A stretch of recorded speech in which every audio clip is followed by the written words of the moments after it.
कल यह पैटर्न देखा गया है कि जो धार्मिक लोग हैं वो एक हमेशा ही दुहाई देते फिरते हैं कि क्रिएशन है तो क्रिएटर भी होगा, इसीलिए ईश्वर अल्लाह गॉड है। फिर वो कुछ उदाहरण देने लगते हैं, कार किसने बनाया, घर किसने बनाए, फोन किसने बनाया, घड़ा को बनाने वाला कुम्हार है। तो उसी तरह से इस पूरी दुनिया को बनाने वाला, इंसान को बनाने वाला भी कोई ना कोई क्रिएटर जरूर है। तो दोस्तों इस वीडियो को अंतिम तक देखिएगा। इसे देखने के बाद फिर कोई आपके सामने इस तरह का फर्जी फालसी लॉजिक नहीं दे पाएगा कि क्रिएशन है तो क्रिएटर भी होगा, इसीलिए ईश्वर अल्लाह गॉड है।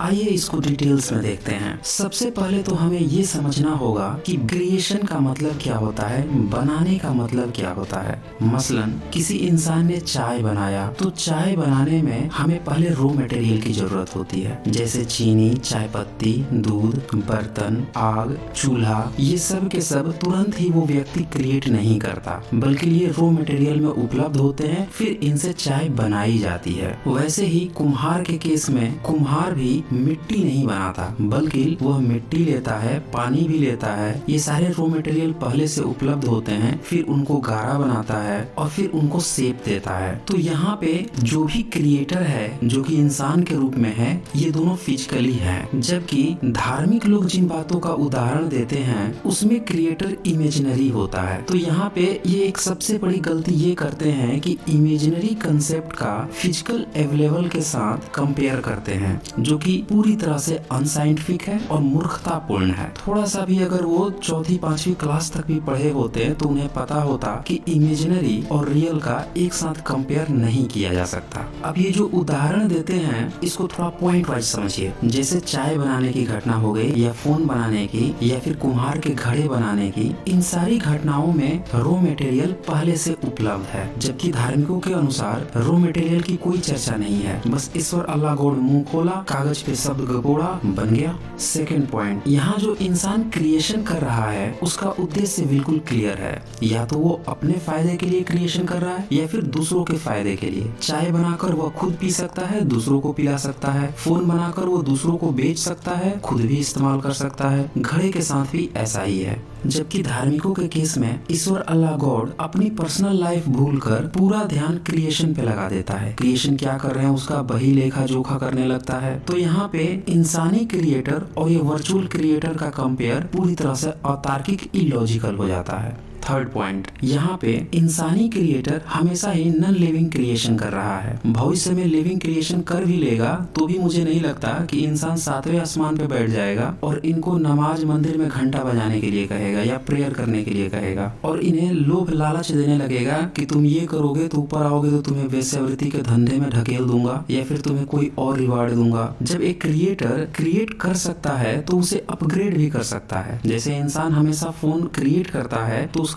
अपग्रेडेशन करता है, उसमें जो भी खामियां होती है उसको खुद बदलता है, न कि फोन को लोभ और लालच देता है कि तुम ये करोगे तो ये हो जाएगा, तुम वो करोगे तो तुम्हें ये रिवार्ड मिलेगा। फोर्थ पॉइंट, जिस भी वस्तु या पदार्थ को मिलाकर निर्माण हो रहा है उसकी तुलना में क्रिएटर की संख्या भी ज्यादा है। जैसे एग्जांपल के लिए इंसान ने घर बनाए तो एक घर में 5-6 या उससे भी ज्यादा इंसान रह सकते हैं। किसी किसी केस में यह अपवाद हो सकता है, लेकिन धार्मिकों के अनुसार क्रिएटर सिर्फ एक है और सारा क्रिएशन अकेले ही कर दिया है। पता नहीं उसकी कितनी साइज है कि वो इतनी बड़ी धरती भी बना देता है और इतने बड़े बड़े चांद सितारे भी बना देता है। उसका मैं आगे डिस्कशन करूंगा इन्हीं की किताब खोल। फिफ्थ पॉइंट, क्रिएशन के लिए क्रिएटर हमेशा ही फिजिकली कांटेक्ट में है, लेकिन धार्मिकों का तो वर्चुअल है। कुछ ने तो ऐसा ही बता रखा है कि उसके हाथ पैर भी नहीं है, बिना हाथ पैर के बस शब्द गपोड़ता है, अपने आप सब चीज बन जाता है। अब बिना फिजिकल कांटेक्ट के कुम्हार तो घड़ा नहीं बना सकता है, एक इंसान चाय भी नहीं बना सकता है। ऑटोमेटिक मशीन बना भी लेगा तो भी उसमें अलग से चाय पत्ती तो डालनी ही होगी, पावर बटन तो ऑन करना ही होगा, पानी भी डालना होगा, और वो ऑटोमेटिक मशीन भी इंसान ही बनाएगा। तो कुल मिला के फिजिकल कॉन्टेक्ट ये जो निर्माण कर रहा है उसका डायरेक्ट इन्वॉल्वमेंट उसमें दिखता है, लेकिन धार्मिकों के केस में ऐसा नहीं है। तो यहाँ भी तुलना पूरी तरह से अनसाइंटिफिक हो जाती है।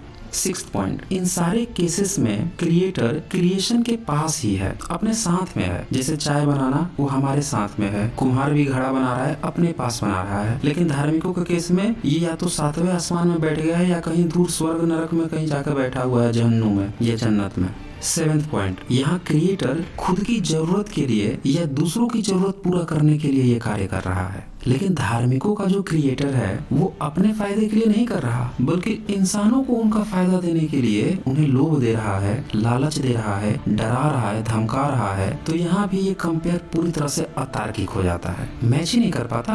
8th पॉइंट, ये जो भी उदाहरण देते हैं इंसान ने ये क्रिएट किया, तो इंसान क्रिएट तो कर लेता है, लेकिन कभी भी उन्हें नमाज पढ़ने के लिए या अपने आगे सर झुकाने के लिए नहीं कहा था, या मंदिर का घंटा बजाने के लिए, प्रेयर करने के लिए नहीं कहा था। लेकिन धार्मिक केसेस में ऐसे हो रहे हैं। 9th पॉइंट, यहाँ जो भी इंसान क्रिएशन कर रहा है या क्रिएशन में इन्वॉल्व है वो साइंटिफिक पैटर्न पे काम कर रहा है। जैसे आप फोन बनाओगे तो पूरी एक आपने फैक्ट्री खोल दी, उसमें हर चीज साइंटिफिक रूप से कार्य कर रहा है, तभी फोन बनेगा। एक कुम्हार भी घड़ा बना रहा है तो उसका एक पैटर्न है कि पानी लाएगा, गारा बनाएगा, फिर उसको मिलाकर शेप देगा। तो ये पूरा एक पैटर्न है, इस पैटर्न पर चलकर कोई भी क्रिएशन कर सकता है। लेकिन धार्मिक केस में कोई भी नहीं कर सकता, सिर्फ कोई एक बंदा है वर्चुअल, वही करेगा। 10th पॉइंट, यहाँ क्रिएटर यानी इंसान का भी अपना एक इतिहास है। वह भी बीमार पड़ता है, मरता है, जन्म लेता है, उसके भी माता पिता है, वो भी इवोल्यूशन के थ्रू आए हैं। तो पूरा इसका एक अपना इतिहास। लेकिन वर्चुअल केस में ईश्वर अल्लाह गॉड का कोई अपना इतिहास नहीं है, बस वो है तो है, किसी एक पॉइंट पे है, उसके आगे पीछे कुछ नहीं है और न उसके बारे में सोचना है। तो ये भी कंपेयर पूरी तरह से इलॉजिकल हो जाता है। कुल मिलाकर जो लोग भी ये दावा करते हैं कि क्रिएशन है तो क्रिएटर भी होगा, ये इंसानी मॉडल पे तो काम करता है, लेकिन वर्चुअल मॉडल पे यानी ईश्वर अल्लाह गॉड के मॉडल पे काम नहीं करता। कंपेयर ही बिल्कुल अतार्किक, इलॉजिकल, मूर्खतापूर्ण, हास्यप्रद हो जाता है। अब सवाल ये उठता है कि ऐसे सवाल मन में आते क्यों हैं? तो इसे भी समझने के लिए थोड़ा सा बैकग्राउंड में जाना होगा। अगर हम आज से 8-10 हजार साल पहले की बात करें तो हम देखते हैं कि इंसान उस समय प्राकृतिक संरचनाओं जैसे गुफाओं में, कंदराओं में इत्यादि में रहता था। वह शिकार पे निकलता था, अपना पेट भरता था, फिर अगले दिन के शिकार के बारे में वो सोचता था। तो उसकी बस यही जिंदगी थी। लेकिन जैसे जैसे समय बीतते गया वो क्रिएशन खुद करने लगा, जैसे घर बनाने लगा, फसल उगाने लगा, उसे थोड़ी सी स्टेबिलिटी मिली। और जैसे जैसे वो निर्माण कला में आगे बढ़ता गया, जैसे पिछले 4,500 सालों में देखा गया कि मिस्र में बड़े बड़े पिरामिड उसने बना डाले, भारत में सिंधु घाटी सभ्यता में उसी समय कई मंजिला घर बनने लगे, नालियां बनने लगी, स्विमिंग पूल तक पाए गए हैं। तो जैसे जैसे इंसान निर्माण कला में आगे बढ़ा, तभी से उसके मन में भी ये विचार आने शुरू हुए, मैं जिस तरह क्रिएशन कर रहा हूँ तो उसी तरह से कोई और भी क्रिएटर हो सकता है जो ये सारा क्रिएशन किया हो। लेकिन वहीं पे जो मनुष्य के साथ और भी अदर स्पीसीज हैं, वैसे तो करोड़ों स्पीसीज हैं, बहुत सारे स्पीसीज तो पानी के अंदर भी रहते हैं, तो उनके मन में ये विचार कभी नहीं आया, क्योंकि ज्यादातर स्पीसीज अपने रहने के लिए कोई घर नहीं बनाते हैं। वो आज भी प्राकृतिक संरचनाओं पे निर्भर है। कुछ जीव जंतु हैं, जैसे कुछ चिड़िया हैं, वो अपने घोंसले बना लेती है, कुछ जीव जंतु अपने लिए माद बना लेते हैं, बिल खोद लेते हैं, लेकिन आज भी वो बहुत आगे नहीं बढ़ पाए हैं, वो वैसा ही करते हैं। इसीलिए वो लोग आज तक इस तरह के चोंचलों में नहीं फंसे कि हम क्रिएशन कर रहे हैं तो कोई क्रिएटर भी होगा। इसीलिए आज तक वो न तो कभी मंदिर खोल के बैठे हैं, न मस्जिद खोल के बैठे हैं, और न ही चर्च खोल के बैठे हैं। आज भी उनकी जिंदगी वैसे ही चल रही है। वहाँ पे किसी अल्लाह ईश्वर गॉड कोई किताब उतार नहीं रहा है, नहीं मंदिर का घंटा बजवा रहा है उनसे। लेकिन अगर वो गलती से इंसान की तरह वो भी स्टेबल हो जाते खाने पीने में, तो वहाँ भी किताबें उतरनी शुरू हो जाती। तो यहाँ से साफ साफ कंक्लूजन आप निकाल सकते हैं कि जब से इंसान खाने पीने में स्टेबल हुआ, तब से वह इस तरह के धूर्ततापूर्ण शब्द जाल में फंस गया। और सेकंड पॉइंट, इंसान खुद निर्माण कला में लगातार विकसित होता गया, जिसके कारण उसके मन में इस तरह के सवाल भी उपजे कि क्या मेरी तरह कोई और भी है जिसने इस पूरी दुनिया को बनाया। तो पहला पॉइंट का तो आंसर आप देख चुके हैं कि जो धार्मिक ठेकेदारों की शब्दावली है कि क्रिएशन है तो क्रिएटर होगा, पूरी तरह से गपोड़ लीला है, उसका वास्तविकता से कुछ भी लेना देना नहीं है। और जो दूसरा पॉइंट है कि इंसान के मन में यह सवाल इसलिए आया क्योंकि वह खुद निर्माण करने लगा, इस पे हम थोड़ी सी चर्चा कर सकते हैं। इसको अच्छे से समझने के लिए हमें ये देखना होगा कि कौन वो लोग आपके मन में इस तरह के विचार डालते हैं। जैसे आप बिल्कुल साइंटिफिक हैं, लॉजिकली सोचे तो आपके मन में ये प्रश्न कभी नहीं उठेगा, और उठेगा भी तो आप उसका साइंटिफिक अप्रोच के तहत उसका उत्तर खोजेंगे। लेकिन ये देखा जाता है कि ऐसे प्रश्न अक्सर वो लोग करते हैं जिनके माता पिता अक्सर धार्मिक होते हैं, और वो भी खुद धार्मिक होते हैं या किसी बाबा ढाबा मौलवी के चक्कर में पड़े होते हैं। तो इसीलिए उनकी ही धार्मिक किताबों को उठाकर एक बार देखना जरूरी है कि इनका जो फर्जी क्रिएटर है वो क्रिएशन कैसे किया है, कितने साइंटिफिक तरीके से किया है, वहां से आपको पूरी तरह से क्लियर हो जाएगा। सबसे पहले मैं बाइबल उठा के आपको दिखा देता हूँ। बाइबल बाइबल के ओल्ड टेस्टामेंट के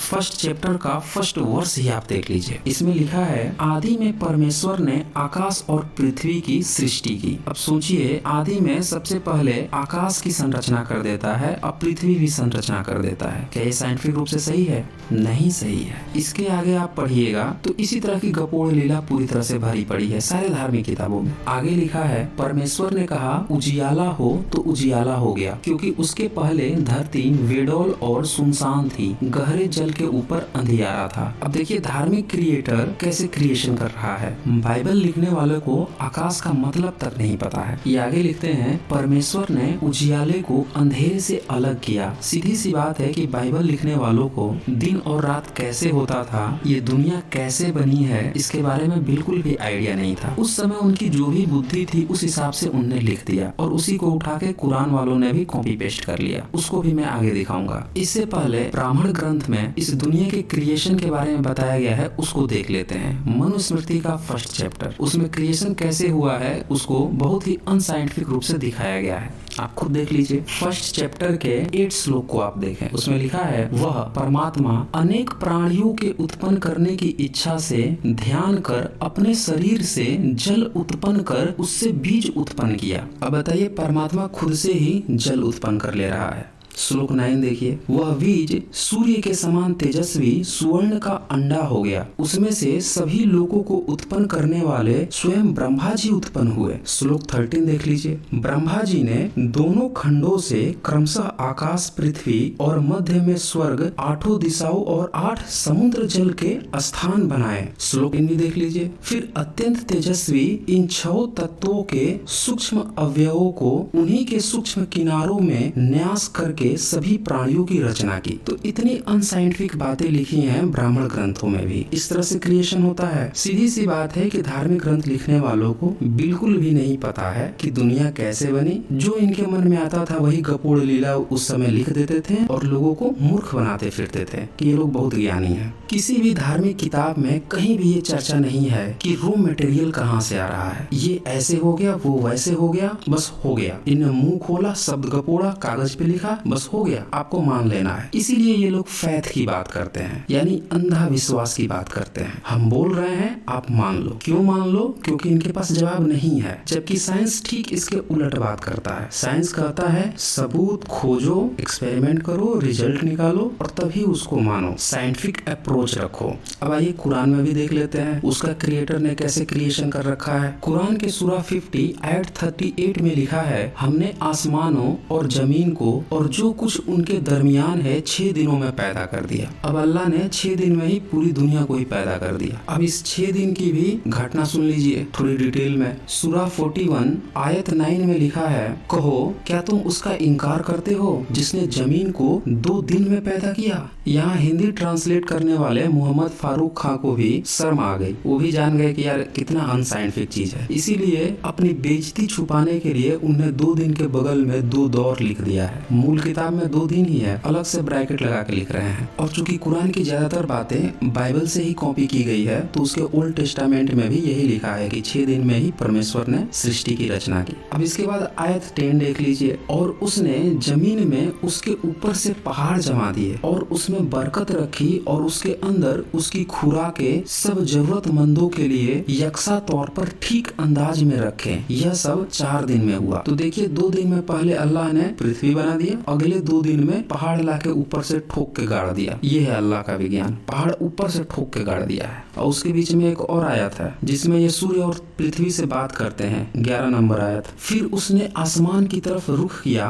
जबकि वह महज धुआं था और उसने उससे और जमीन से कहा, आओ खुशी से यह मजबूर होकर। दोनों ने कहा, हम आए फरमान बरदारों की तरह। अब देखा अल्लाह ने पृथ्वी से भी बात कर लिया और आसमान से भी बात कर लिया और दोनों से बोल दिया, दोनों सुन लिया और इसको जवाब भी दे दिए। और आयत 12 भी सुन लीजिए, फिर उसने 7 आसमान होने का फैसला सादिर फरमाया 2 दिनों में और हर आसमान में उसने मुतअल्लिक हम वही कर दिया और आसमान ए दुनिया को हमने चिरागों यानी कि तारों से सजा दिया। अब इतना विज्ञान आपको कहीं मिल सकता है? पहले पृथ्वी बनती है और बाद में सितारे बन रहे हैं और वो भी उनको टांगा जा रहा है। तो सीधी सी बात है कि जितने भी धर्म ग्रंथ लिखे गए हैं ये अपने समय में अंधों में काने राज आते हैं। उस समय शिक्षा की व्यवस्था नहीं थी, लोग पढ़े लिखे नहीं होते थे, तो इसी तरह की छोटी मोटी बातें बताकर लोगों को ये लोग अपना वर्चस्व कायम करते थे, अपने जाल में फंसाते थे और अपना धंधा चलाते थे। लेकिन ये 21वीं सेंचुरी है, हम सभी जान चुके हैं कि ये जितने भी धार्मिक क्रिएशन का जो क्रिएटर है वो पूरी तरह से फर्जी है, अनसाइंटिफिक है, इलॉजिकल है, मूर्खतापूर्ण है, हास्यप्रद है। इसीलिए इन सब को त्याग कर देना चाहिए और पूरी तरह से साइंटिफिक अप्रोच के अनुसार आगे बढ़ना चाहिए। अब चूंकि धार्मिकों लोगों के साथ दिक्कत ये है कि इनकी जब पोल खुल जाती है तो इनका धंधा मंदा पड़ जाता है, तब ये लोग लॉजिकल फालसी का इस्तेमाल करते हैं, क्योंकि ये धर्म ग्रंथ की किताब जब दिखाएंगे दूसरों को तो वहाँ पे इनकी सीधे सीधे पोल खुल जाएगी। इसीलिए ये लोग अपने अनुयायियों को इस तरह की फर्जी बातें बताते हैं कि देखो चेयर को इंसान ने बनाया है, उसी तरह से